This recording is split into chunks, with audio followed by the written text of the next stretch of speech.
এই যে প্রবলেম পড়েছি, মানে বিশাল একটা প্রবলেম। যাদের কাছে মরফো ডিভাইস আছে তারা কিন্তু কাজটা করতে পারছে না, তারা হতাশার মধ্যে পড়েছে। তো সেই কারণে আমার মনে হলো, তাই আমি ভিডিওটা আপলোড করলাম। যদি ভালো লাগে তাহলে একটা লাইক দিও। নমস্কার বন্ধুরা, আমি পবিত্র বেতাল। আজকে তোমরা টাইটেল থাম্বনেল দেখে বুঝতেই পারছো আজকে ভিডিওর টপিকটা কী আছে। আমিও এই সেম প্রবলেমের মধ্যে পড়েছি, তো কোনো রকম সলিউশন পাইনি। তো সেই কারণে আমি যথাসাধ্য আমার যেটুকু অভিজ্ঞতা আছে বা আমি যে সমস্ত কথাবাকথন হয়েছে ওএসিসের সাথে বা মরফোর সাথে, সে সমস্ত কথাবার্তা বা সব কিছু তোমাদের সাথে শেয়ার করব। সঙ্গে থাকো, দেখতে থাকো, স্কিপ করবে না, পুরো ভিডিওটা দেখো, তাহলেই সলিউশন সমাধান হয়ে যাবে। তো প্রবলেম নাম্বার 1, প্রবলেম হচ্ছে একটাই, যে আমাদের কাছে যে L0 ডিভাইস ছিল মরফো, মানে স্মার্ট চিপ প্রাইভেট লিমিটেড যে L0 ডিভাইস ছিল মরফোর, সেই ডিভাইস তো অ্যানাউন্সমেন্ট কবে করেছে কী করেছে অত ডিটেলস আমি যাব না, যে নাকি L0 ডিভাইস টোটালি বন্ধ হয়ে গেছে। বাট আমি এটুকু তোমাদের বলতে পারি, L0 ডিভাইস এখন অবধি বন্ধ হয়নি। ঠিক আছে, L0 ডিভাইসে আমি জাস্ট গতকাল, মানে হচ্ছে আজকে হচ্ছে 22/8, গতকাল 21/8 আমি ট্রাই করেছি L0 ডিভাইস দিয়ে আমি পে সিএসসি আমাদের যে পোর্টাল আছে, যে পোর্টাল থেকে আমরা কাস্টমার টাকা উইথড্র করি, ঠিক আছে, ডিজিপে লাইট ভার্সন যেটা আছে পে সিএসসি, তো সেটাতে আমি L0 ডিভাইস দেখছি সুন্দর ফাইন ওয়ার্ক করছে মরফো L0 ডিভাইস, কোনো প্রবলেম নাই। ঠিক আছে, আর যেটা এই টপিকটা এখন পরে হবে। এখন যেটা মেন টপিক সেটা হচ্ছে যে আমরা প্রত্যেকেই যারা সিএসসি ভ্যালি চালাই বা যারা আমরা অনলাইন ওয়ার্ক করি, তারা প্রত্যেকেই কিন্তু আমরা যারা ভালোবাসি মরফোকে, স্মার্ট চিপ প্রাইভেট লিমিটেডের মরফো যেমন আমরা ভালোবাসি, তারা আমরা প্রত্যেকে L1 ডিভাইস কিনে নিয়েছি এবং কিনে নিয়ে আমরা এখন ফ্যাসাদে পড়ে গেছি। মেন বিষয় হচ্ছে এটাই। ফ্যাসাদটা কি? ফ্যাসাদটা হচ্ছে এটাই যে বিসিডব্লিউ যে ওএসিস যে পোর্টাল আছে, সেই বিসিডব্লিউ ওএসিস পোর্টাল মরফোকে এখনও পর্যন্ত গ্যারান্টেড দেয়নি। মরফো ডিভাইস দিয়ে ফিঙ্গারপ্রিন্ট ক্যাপচার হচ্ছে না, এটা হচ্ছে মেন প্রবলেম। তো সলিউশন কি? এর সলিউশন দাদা সত্যি কথা বলতে এখনও পর্যন্ত কোনো সলিউশন হয়নি।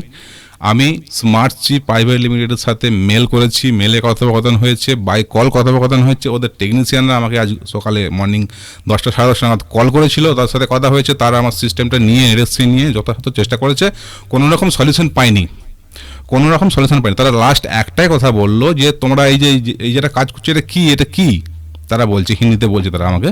তো আমি তখন বললাম যে এটা একটা গভর্নমেন্ট পোর্টাল যেখানে স্টুডেন্টরা স্কলারশিপের জন্য অ্যাপ্লাই করে। ঠিক আছে, এসসি এসটি ওবিসিরা স্কলারশিপের জন্য অ্যাপ্লাই করে।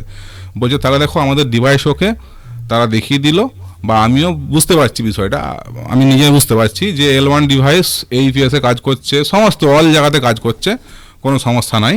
সরি, L0 না, L1 যেটা আমরা নতুন কিনেছি, L1 ডিভাইস সমস্ত জায়গাতে কাজ করছে। শুধুমাত্র ওএসিস পোর্টালের এখনও অবধি কোনো কাজ হচ্ছে না।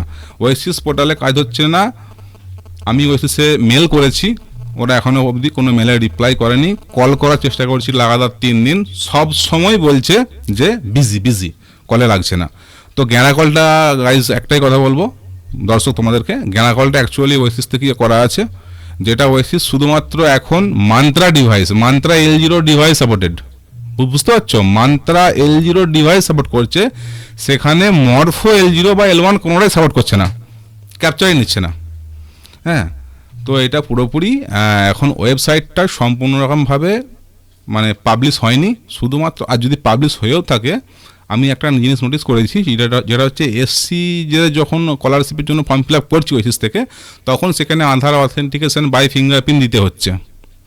বাট যখন ওবিসিদের ফর্ম ফিল আপ করছি, তখন কিন্তু কোনো রকম আধার অথেন্টিকেশন দিতে হচ্ছে না।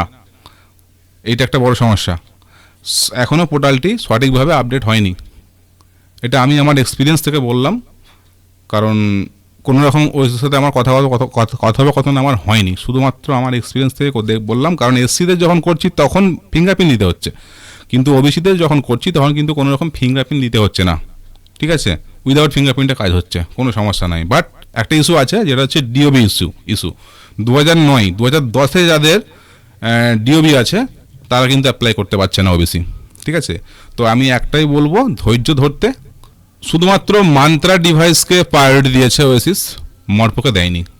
দেখুন, আমার বক্তব্য একটাই, যে আমার বেডরুমে ঢোকার রাস্তা একটাই, কি দুটো, বেডরুমে ঢুকবো সিস্টেমে, যেই সিস্টেমে কাজটা হচ্ছে, ফিঙ্গারপ্রিন্ট ডিভাইস যে সিস্টেমে কাজটা হচ্ছে, সিস্টেম কিন্তু একটাই, সেটা মরফো হোক বা মান্ত্রা হোক, ঠিক আছে, বা এবিসি যাই কোম্পানি হোক। কিন্তু এটা ওএসিস পোর্টাল এখনও অবধি মান্ত্রা ডিভাইসকে লাগালে সাপোর্ট করছে, কিন্তু মরফোর্ড ডিভাইসে ক্যাপচার হচ্ছে না। এটা গ্যারান্টেড করেনি এখনো পর্যন্ত। আই থিঙ্ক মেবি আমার এক্সপিরিয়েন্স থেকে বলছি। তো চলো, যদি ভিডিওটা ভালো লাগে তাহলে অবশ্যই একটা লাইক করবে, কমেন্ট করবে, আর শেয়ার তো অবশ্যই করবে।